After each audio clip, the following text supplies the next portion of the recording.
everyone, this is Jason Burak of Wall Street for Main Street, and this is your video blog for Thursday, August 12th, 2010. Today I wanted to give everyone on Main Street a good example of how Wall Street is so short-sighted, how you can make profits as a great long-term investor by doing your research and going in there and buying stuff that Wall Street is not necessarily recommending or actually is denying is good. And the prime example of that is actually a stock that just went IPO in the last couple weeks, and it's a rare earths play. In fact, I am of the humble opinion that right now I think that this company is the best of breed in the rare earths play.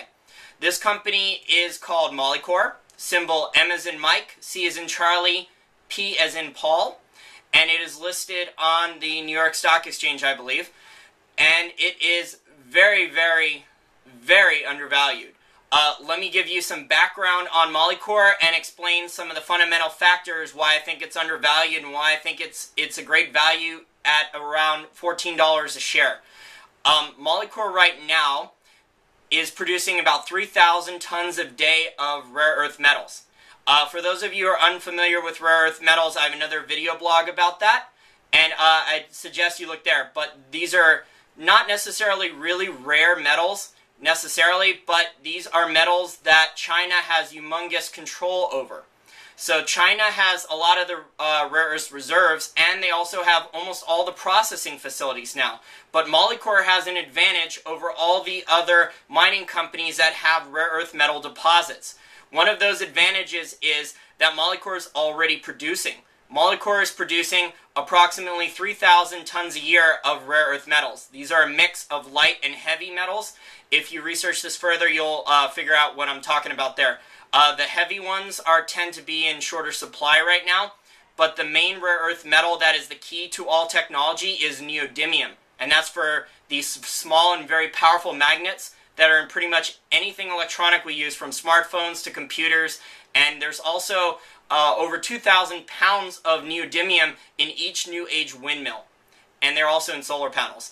So Molycorp, let me give you a little example of how Wall Street analysts are so short-sighted, and I think it's to your advantage to do your research on a Molycorp and start buying the stock. Maybe open up a position and save some of your money for later in case the stock drops, but definitely have exposure to Molycorp. For example, Molycorp right now is only producing, like I said, 3,000 tons per day, 3,000 tons a year, excuse me, of rare earth metals.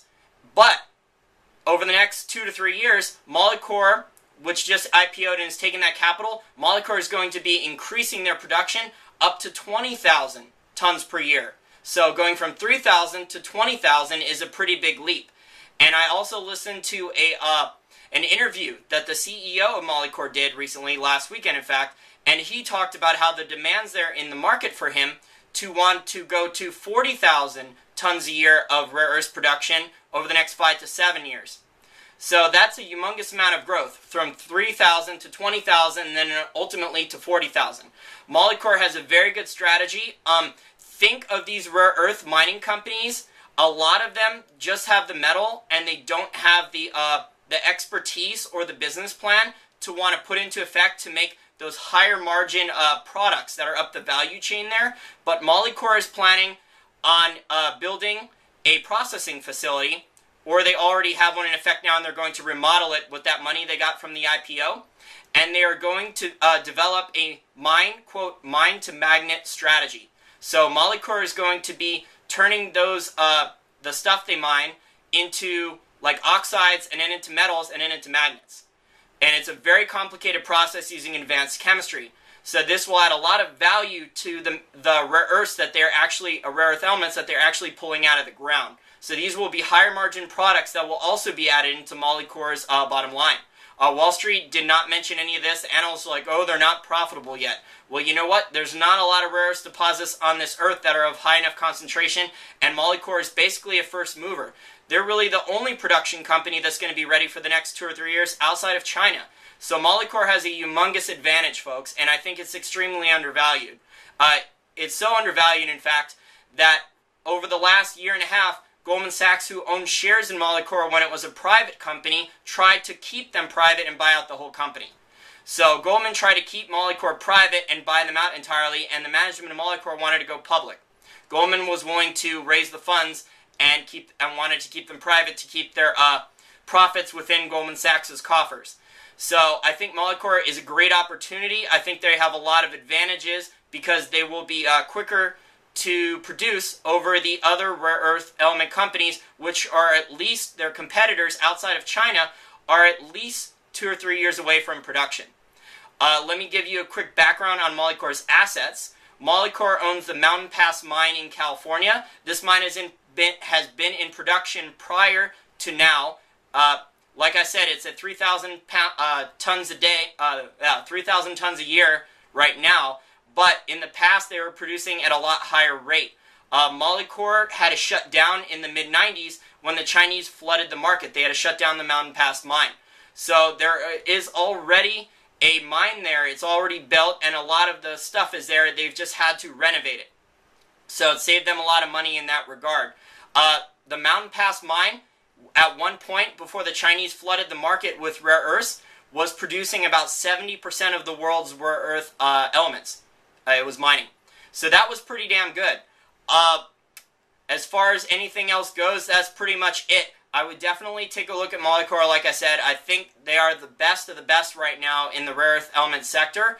And since they will have cash flow first and production increases, they will be able to take that extra money that they are making in profits and reinvest it. They will be able to either increase their own production and explore for more reserves on their own Mountain Pass property, or they will go and buy these other rare earth element companies that are in Australia or Canada or Alaska or in Greenland.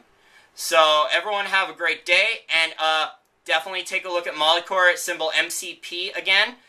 And that's a little advantage from Main Street here that Wall Street will not talk about. In fact, Wall Street is being very negative on the company right now. I've seen a lot of negativity on Molycorp from bloggers too, which is quite surprising to me because there's not really a lot of companies that can get into production this quickly that even have the goods in terms of the assets of the rare earths that Molycorp does. So I think Molycorp has a tremendous advantage.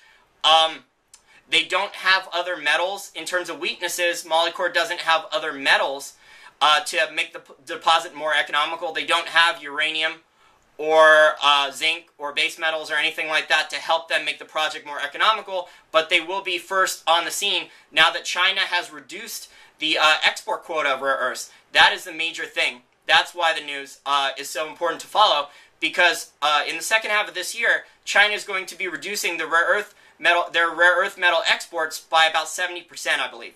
So that's pretty crazy, and there is definitely a demand for Molycorp's production. And if they can build that processing facility out correctly, they will basically be similar to an oil and gas, vertically integrated oil and gas company. So they will have a lot of margins in that regard. They won't just be a mining company, although they will have a lot of assets that way, but they'll be providing more value and higher profit margins to their shareholders and be able to reinvest those. Everyone check out Molycorp. I think they are the best for right now. If things change, I will let you guys know. Everyone have a great week, and I am out.